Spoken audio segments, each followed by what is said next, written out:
আমি পদ্মজা, লিখেছেন ইলমা বেহরোজ, কণ্ঠে পড়শি। আমি পদ্মজা, পর্ব ৮২। পূর্ণা উত্তরে কিছু বলল না। সে ঝরঝর করে কাঁদতে থাকলো। নাকের পানি চোখের পানি মিলেমিশে একাকার, দৃষ্টি মেঝেতে নিবদ্ধ। পদ্মজার রাগে দুঃখে কান্না পায়। বেসামাল ঘূর্ণিপাকে সে আটকে পড়েছে। প্রতিটি নিঃশ্বাস হয়ে উঠেছে বিষাক্ত। কেউ নেই পাশে দাঁড়ানোর মতো। কেউ মাথা ছুঁয়ে দিয়ে বলে না, পাশে আছি, মন যাচাই করো। পদ্মজার ভেতরে ঝড়ের তাণ্ডব কেউ টের পাচ্ছে না। সবাই তার বিরুদ্ধে, সবাই। পদ্মজা চিঠি ও খাম নিয়ে ঘর থেকে বেরিয়ে যায়। পূর্ণা মৃদু আর্তনাদ করল।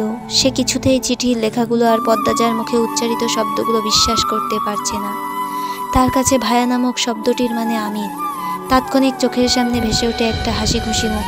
আমিরের যে স্নেহ ভালোবাসা এতদিন তাদের উপর চুয়ে চুয়ে পড়েছে, সেই ভালোবাসার খাত থাকতে পারে না। পূর্ণা দেয়ালে হাতের ভর দিয়ে উঠে দাঁড়ালো। শরীরটা কেমন করছে, হাজারটা ছুঁচ যেন বুকের ভেতরটা খোঁচাচ্ছে। সে তার আপার চোখে মুখে দেখেছে সীমাহীন কষ্ট। পূর্ণা দুই হাতে কপালের দুই পাশ চেপে ধরে পায়চারি করতে করতে বিড়বিড় করে, তুমি গতকাল রাতে এজন্য কাঁদছিলে আপা? ভায়ার ভালোবাসার অভাব তোমাকে ছাই করে দিচ্ছে। তুমি পুড়ে যাচ্ছ তুমি। পূর্ণা বিছানায় বসলো। সে অস্থির হয়ে আছে। জানালায় চোখ পড়তে এসে সেখানে গিয়ে দাঁড়ালো। চোখের সামনে দৃশ্যমান হয় বড় বড় গাছ। তারা মাথা উঁচু করে দাঁড়িয়ে আছে। না জানি কত মেয়ের কুরবানির সাক্ষী এই গাছেরা। পূর্ণা জানালার গ্রিলে কপাল ঠেকিয়ে চোখ বোঝে। গাল বেয়ে টুক করে জল গড়িয়ে পড়ে মেঝেতে। তার কেন এত কষ্ট হচ্ছে সে জানে না। বড় ভাইয়ের সমতুল্য আমিরের এমন ভয়ঙ্কর রূপের কথা জেনে, নাকি তার বোন আর বোনের ভালোবাসার বিচ্ছেদের আশঙ্কায়। পূর্ণা দুই হাতে চোখের জল মুছে ওড়না দিয়ে মাথা ঢাকল। তারপর দ্রুত পায়ে দ্বিতীয় তলায় পদ্মজার ঘরে যায়। পদ্মজা ঘরে নেই, নিচতলায় হয়তো। পূর্ণা সোজা নিচতলায় চলে আসে। সদর ঘরে জুলেখা রিনুর সাথে কথা বলছিল। তিনি ব্যাগও গুছাচ্ছেন। পূর্ণা মৃদুলের কাছে শুনেছে মৃদুল তার মা বাবাকে নিয়ে এসেছে।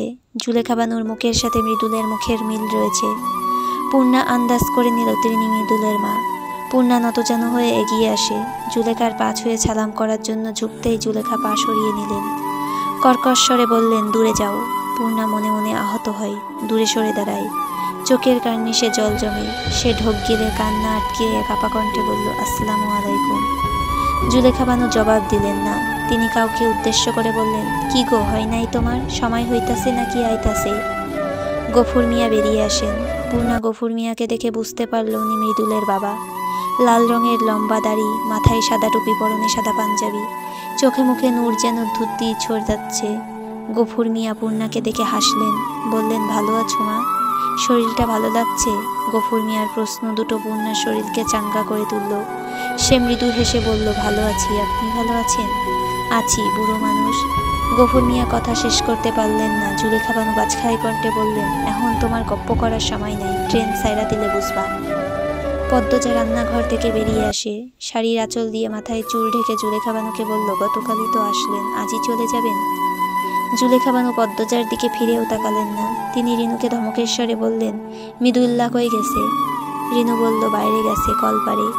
গিয়ে খবর দাও, হ্যাঁ আম্মায় ডাকতাছে। রিনু পদ্মজাকে একবার দেখল, তারপর বাইরে গেল।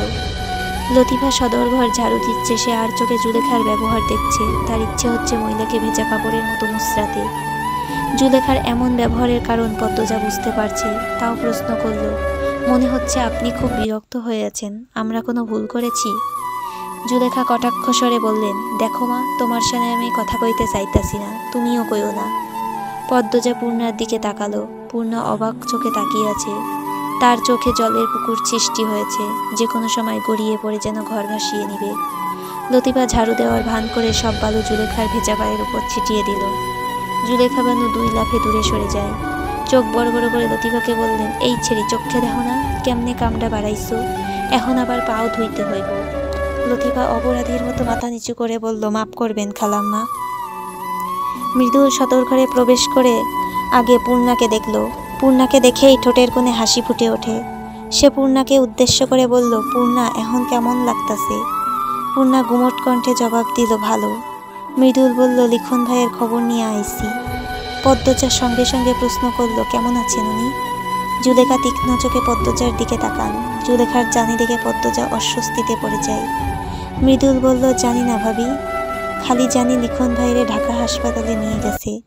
পদ্মজা বিড়বিড় করে বলল, আল্লাহ ওনাকে সুস্থ করে দিবেন ইনশাল্লাহ। পূর্ণার চোখে মুখের গুমট ভাবটা স্পষ্ট।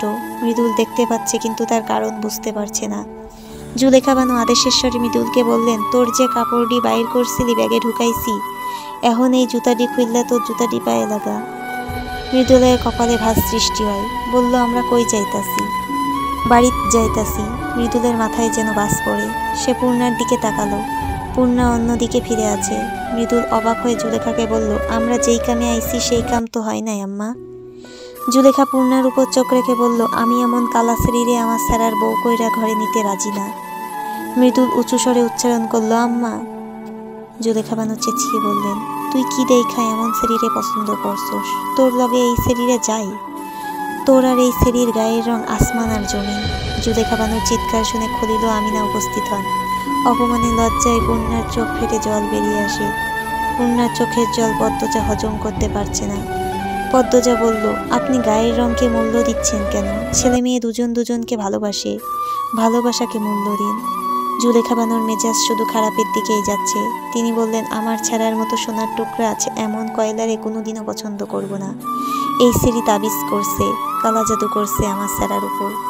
আমার স্যারারে আমি বারহাট্টার হুজুরের কাছে লইয়া যাই, জাদু দিয়া বেশি দিন ধইরা রাখন যায় না।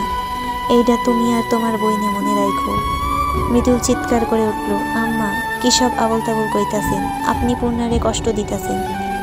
জুলেখা কেঁদে দিলেন। কাঁদতে কাঁদতে বললেন, আমার কষ্ট নাই। আমি কত আশা কইরা আসিলাম আমার ছেড়ার বউ আমি পছন্দ কইরা ঘরে আনাম, পরীর মতো বউ আনাম, কিন্তু তুই এমন কালা শরীরে পছন্দ কইরা রাখছস। 10 মাস 10 দিন ধরে পেটে রাখছি, আর এখন তুই এই শরীর লাইগা গলা উঁচাইয়া কথা কইতাছস। পদ্মজা জুলেখাকে বোঝাতে চাইল, আপনি অকারণে কাঁদছেন। দেখুন, তুমি চুপ থাকো। তোমার বইনের তো গায়ের রং কালা, আর তোমার তো চরিত্রই কালা। নষ্টা মায়া মানুষের আর তোমার মতো জামাই রক্ষা অন্য সেরির লগে সম্পর্ক রাখছো। এমন চরিত্রহীন সেরি মানুষের বইনরে আমার বংশে নিয়ে কি ইজ্জতে কালি লাগামো? পূর্ণার তেরা রগটা সক্রিয় হয়ে ওঠে। সে জুলেখার সামনে এসে আঙুল শাসিয়ে বলল, আমি সব সহ্য করব, কিন্তু আমার আপাকে কিছু বললে আমি সহ্য করব না। পূর্ণার আঙুল শাসিয়ে কথা বলাটা জুলেখা হজম করতে পারলেন না। কত বড় সাহস, মিয়া বংশের বড় বউকে শাসিয়ে কথা বলছে। জুলেখা তেলে বেগুনে জ্বলে উঠে বললেন, কইলজাটা বেশি বড়। এই সেরি কারে আঙুল দেখাইতাছো তুমি? তোমার বইনে যে নষ্টা পুরো গ্রামে জানে। সত্য কথা কইতে আমি ডরাই না। মৃদুল খেপে যায়। সে জুলেখার পিছনে গিয়ে দাঁড়ালো আর বলল, আম্মা আপনি কিন্তু বাড়াবাড়ি করতাছেন। জুলেখা পিছনে ঘুরেই মৃদুলকে কষে চড় মারলেন। বেশ জোরেই শব্দ হয়। গফুর মিয়া জুলেখাকে ধমকালেন, তুমি কি করতাছো, কি কইতাছো? জুলেখা বানু গফুর মিয়াকে উদ্দেশ্য করে বললেন, কিয়ামত নাইমা আইলেও এমন নষ্টার কালী বোন যে আমি ঘরে ঝিও করতাম না। পূর্ণার শিরায় শিরায় ক্রোধ ছড়িয়ে পড়ে। সে টেবিলে এক হাত রেখে কিরমির করে বলল, আর একবার নষ্ট কথা উচ্চারণ করলে আমি আপনার জিভ পুড়িয়ে দেব। উপস্থিত সবাই পূর্ণার দিকে চমকে তাকায়। মৃদুলও অবাক হয়। পদ্মজা পূর্ণার এক হাত টেনে ধরে, কিন্তু পূর্ণাকে নাড়ানো যায় না। সে বড় বড় চোখ করে জুলেখার দিকে তাকিয়ে আছে। জুলেখা রাগে বিস্ময়ে কি হতম্বর হয়ে যায়। তিনি ক্রোধের ভার নিতে পারছেন না। টেবিলে জোরে জোরে 3টা থাপ্পড় দিয়ে 3বার বললেন, নষ্টার বোন, নষ্টার বোন, নষ্টার বোন। কেউ কিছু বুঝে ওঠার পূর্বে পূর্ণা টেবিলের উপর থাকা জগ হাতে তুলে তারপর জগের সবটুকু পানি জুলেখার মুখের উপর ছুঁড়ে মারল। আকস্মিক ঘটনায় সবার চোখে মার্বেলের মতো হয়ে যায়। সাথে সাথে পদ্মজা পূর্ণাকে বিরতিহীনভাবে থাপড়ানো শুরু করলো। পূর্ণা 2 হাতে নিজেকে রক্ষা করার চেষ্টা করে। রাগে দুঃখে সে কাঁদছে। পদ্মজার চোখ ভর্তি জল। সে পূর্ণাকে বলল, এটা কি করলি তুই? তোকে এই শিক্ষা দিয়েছি, আর কত জ্বালাবি আমাকে? লতিফা পূর্ণাকে বাঁচাতে দৌড়ে আসে। জুলেখা বিস্ফোরিত নয়নে তাকিয়ে আছেন। অপমানে তার আত্মহত্যা করতে ইচ্ছে হচ্ছে। তিনি মৃদুলের দিকে তাকালেন। মৃদুলের চোখে মুখে অসহায়ত্ব প্রকাশ পাচ্ছে। তার অনুভূতিগুলো থমকে গেছে। জুলেখার চোখে জল চিকচিক করছে। তিনি চোখের জল মুছে বললেন, থাক এইখানে, বাড়ি ফেরা আমার কবর দেখবি তুই। মৃদুল তার মাকে খুব ভালোবাসে। জুলেখার চোখের জল তার হৃৎপিণ্ডকে জ্বালিয়ে দেয়।